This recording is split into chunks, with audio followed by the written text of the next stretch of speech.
Well, ladies and gentlemen, our next panel discussion is on the topic, setting up AI-based disruptive models.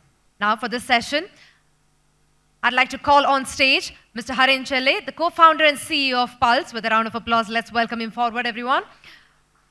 Mr. Saurabh Pandey, founder and CEO, Eloelo Group. And the moderator for this session, Mr. Manu Balachandran, Deputy Editor, Fortune India. Please put your hands together for our next session, which is on setting up AI-based disruptive models. Good evening, ladies and gentlemen.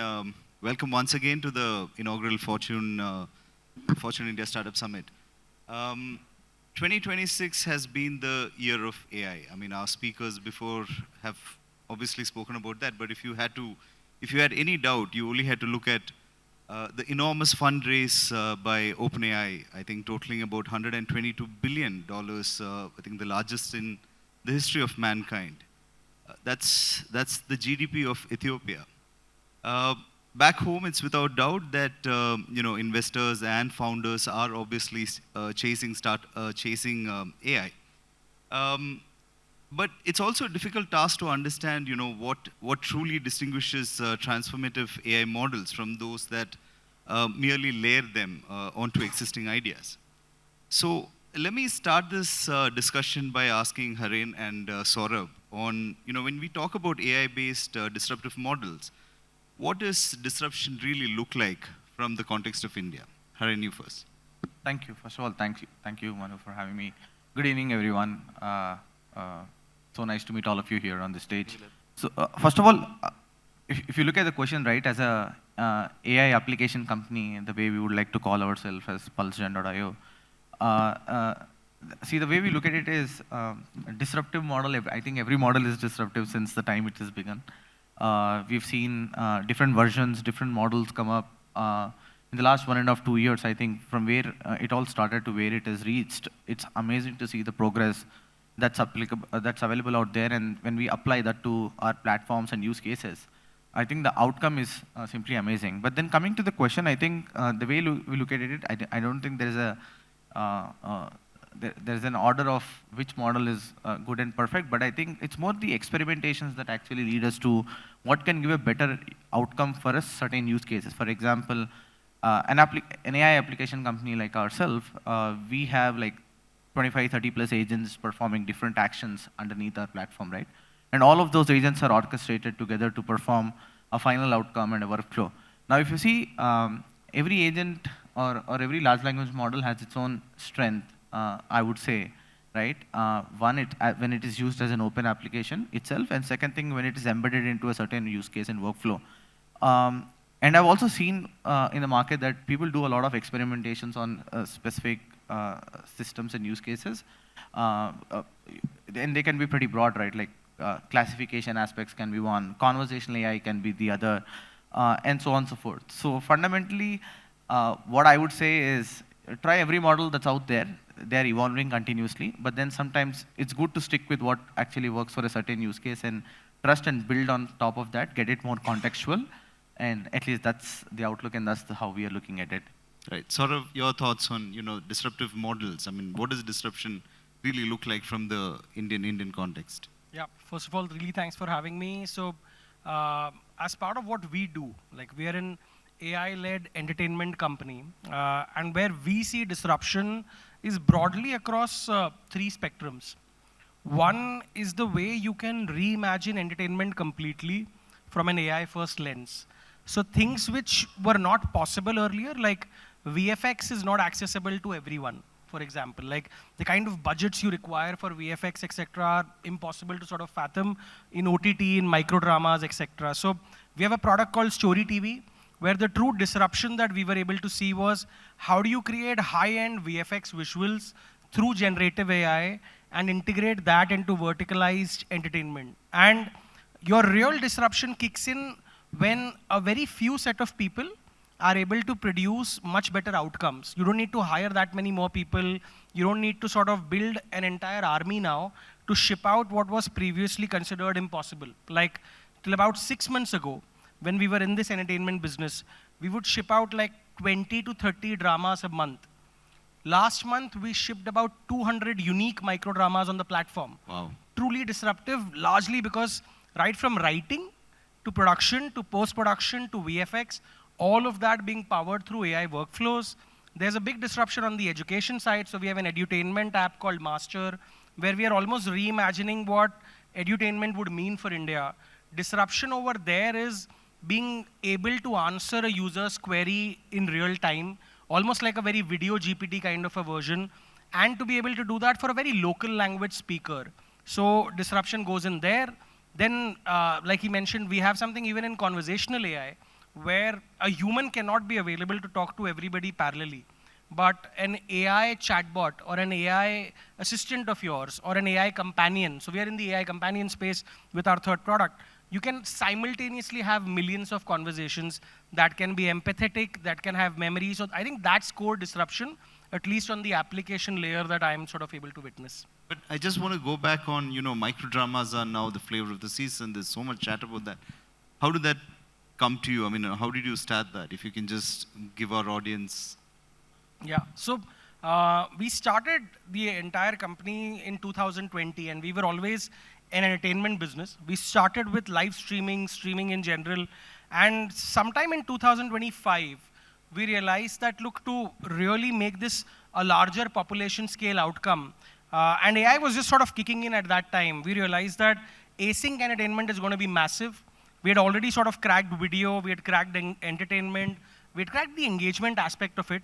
We went from sync, which was live, to async. Started piloting that as an experiment, to be honest. Like, we were not a group earlier. It was just one app called Eloelo. And from there to launch Story TV was the real DNA, which, to be honest, AI-powered workflows enabled in the last 6-7 months.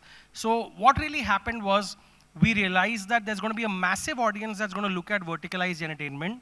The cost of supply can come really down if you're able to sort of power a lot of workflows through AI, right? From the way you generate scripts, to the way your post-production edit happens, to the way you personalize to the end audience. All of those costs can really come down if you use AI in the right manner.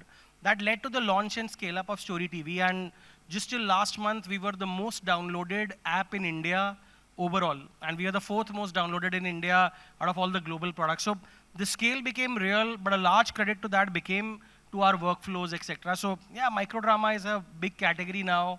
It's almost become like close to about a 700 million run rate business if you add everyone sort of together. And very, very grateful to be at a time and place where we're able to take the application side of AI workflows and present some good quality entertainment to our vernacular audiences. Yeah. Fascinating. Haren, when we talk about India and AI models, do you see India as a creator of AI models, or do you see as more of consumers of the global sort of innovation? Both, right? If you see, there are while we are at just beginning of this entire disruption both ways, fundamentally we are seeing companies that are building amazing models, multilingual capabilities that are very India personalized, right? I mean, the amount of diversity India has, the languages India has, to even serve a basic use case such as conversational AI, you need multilingual capabilities just to begin with, and the remaining tech continues. It has to grow wider. But there are companies that are doing that. But the second thing, I mean, I always say this when I talk to a lot of peers of mine and people in the industry, that the amount of population India has, the spectrum to create a lot of application companies is huge. So with the kind of population India has, there are a lot of consumer companies that have been existing legacy and new ways that have come up, right? Whether you take the long-term existing or long existing insurance BFSIs that have been here, or the Swiggies and Zomatos that have come up. To serve both of them, the need of application companies is always there. So you really need to build tech-first applications, or today agentic or large language model-first application companies that are actually enable all these larger companies to finally serve their consumers in the most easier and seamless manners. I think there is no one between both of them to be chosen, but I think the space is so hot out there that there is capability to build in both the direction. And in fact, both of them, when they come together, I think it's a massive outcome for enterprises out there and even the consumers eventually. And how did the idea of Pulse sort of come to you? Yeah, I think so. That's how it started, right? I was working at a company that was serving consumer enterprises at large scale with conversational AI as a use case and an application. But then when I was working in that company, I started feeling the need and disruption of another AI application that could actually bridge the gap between feedback and that is basically the voice of customers, and how can that actually influence how companies take decisions in terms of their product, marketing, etc. So that's where PulseGen.io, the idea of PulseGen.io initiated, and then we started off that a year and a half back. And then today we're proud to say that we really serve some fast-growing enterprises that serve a large customer base themselves in tackling their voice of customer to their overall product development, engineering, and other aspects and scenarios in their companies. So that's the story behind it. Interesting. Saurabh, I think in the panel before also, they spoke about how, you just need 3 highly qualified professionals and some AI, to make difference now. In your space, there's an ongoing debate about how AI can probably replace some creative professionals. How are you how is Story TV in particular approaching that sentiment? Yeah, I think it's an interesting perspective. You have to, the way we think about it is, you have to break it down into what you're doing from your engineering and internal efforts to what happens on the field in terms of creative efforts, actual production. So what the previous panel really got it right was, you don't need that many engineers now to produce that many outcomes. So for example, our entire tech product design team would not be more than 25 people.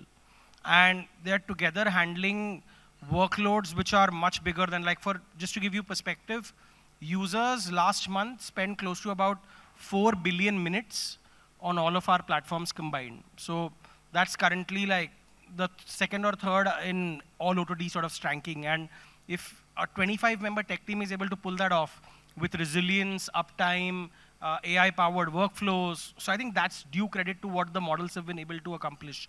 But on the production, I have a slightly more different view. I think human creativity is not going anywhere because AI does a phenomenal job of producing content which is 10 seconds, 20 seconds, not structured, not real storytelling in that sense. But the minute you try to produce cinema or you try to produce a series, which is let's say 100 minutes, 120 minutes, we're still not there where AI is not going to write a Booker Prize worthy movie in that sense, or a Hollywood award, Oscar award winning movie at this point of time.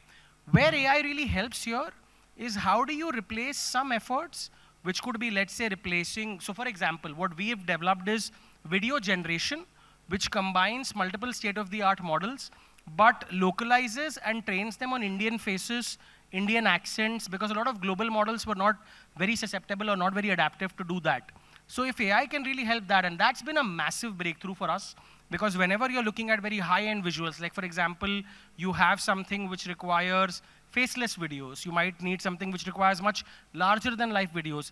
AI does a phenomenal job of that, but the creative professional's life, the way you should look at it is, it should get accentuated, it should get enabled because of AI, but not necessarily replaced, because the true script writer, somebody who's able to edit and get you to the right punch, or somebody who understands post-production much better, their job is not going anywhere, but it can get 10x more enhanced. Like, we have a team of 12 creative professionals who could have earlier maybe done 1 drama each. They're currently all shipping 5 to 7 dramas each. So that's the kind of productivity that AI has unlocked, but we've never really had to replace anyone. So that's the way we think about it. Very fascinating.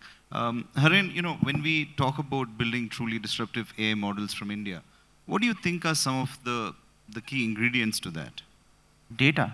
I think that's the primary and key ingredient, right? But then I think the way I look at it is half a decade back when you were talking to enterprises that, we'll read your data or we'll consume your data in some shape and form and let us really help you with greater outcomes while we do that.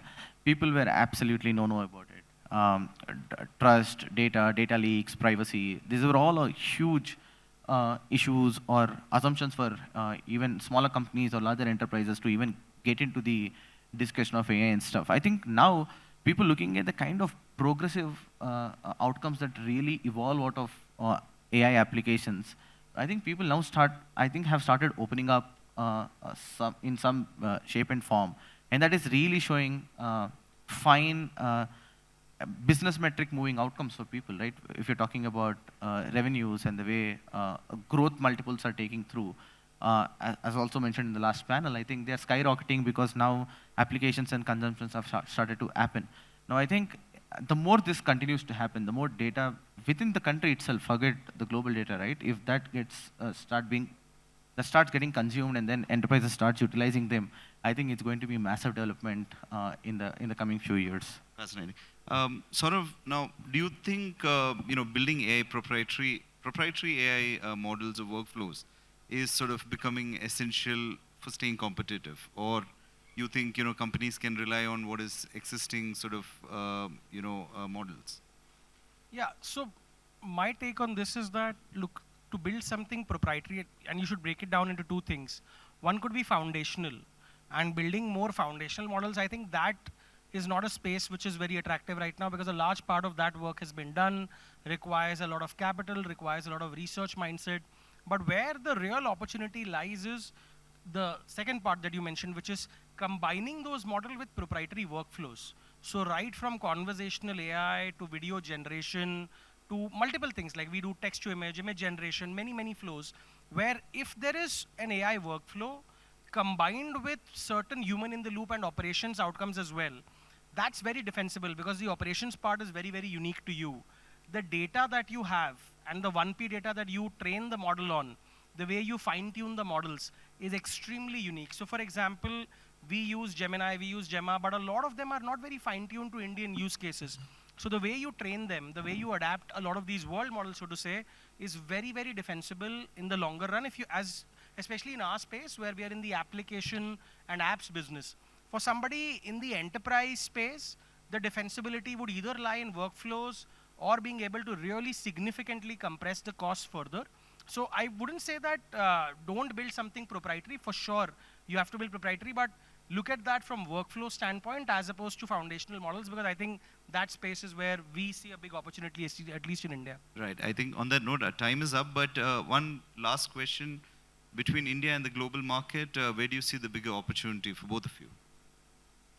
So for us, because we are in the vernacular entertainment space, the biggest opportunity, and I think entertainment is a never-ending TAM. It's one of those areas where time share is so high, mind share has been so high, but money share has been low. Because historically, everyone's built like free models all the time. But now with models where there's subscription, there's coin economies, etc., I think there's a massive TAM to unlock. India is a very large population space. At least 10 different large languages where you can cater to consumers. We're currently doing our best to do it in Hindi, Tamil, Telugu, Malayalam, Kannada. We feel that's the biggest model, but I do agree with one thing the previous panel said. The aspiration would be really short-changed if you only think about India. I do think Indian content export and with AI, even building for our adjacent nations would be a huge thing. So we are in the gradual term looking at Southeast Asia, Middle East, North Africa, LATAM as well. But right now, at least for us, a larger focus is India. I think I'll just simply echo with what the last panelists said, Mr. Mohit and Mr. Pranav, that the aspiration should be global always. Doesn't matter in which line of business you are in, whether you're a software-first company, tech-first company, or a biotech company, but then you really have to build looking at a global scale. I think that would really give a compounding returns for the entrepreneur, for the employees, and everybody who are in that line of business. Yeah. Right. On that note, thank you, gentlemen, and we wish you the best from Fortune India for everything that you do. Ladies and gentlemen, a warm round of applause for our panelists. Thank you. Thank you, gentlemen, for that incredible session. I'd like you to please wait back. I'd like to ask Mr. Manu to please present a token of appreciation. We had Mr. Haren Chelle, co-founder and CEO Pulse, and Mr. Saurabh Pandey, founder and CEO Eloelo Group. Thank you very much for being here.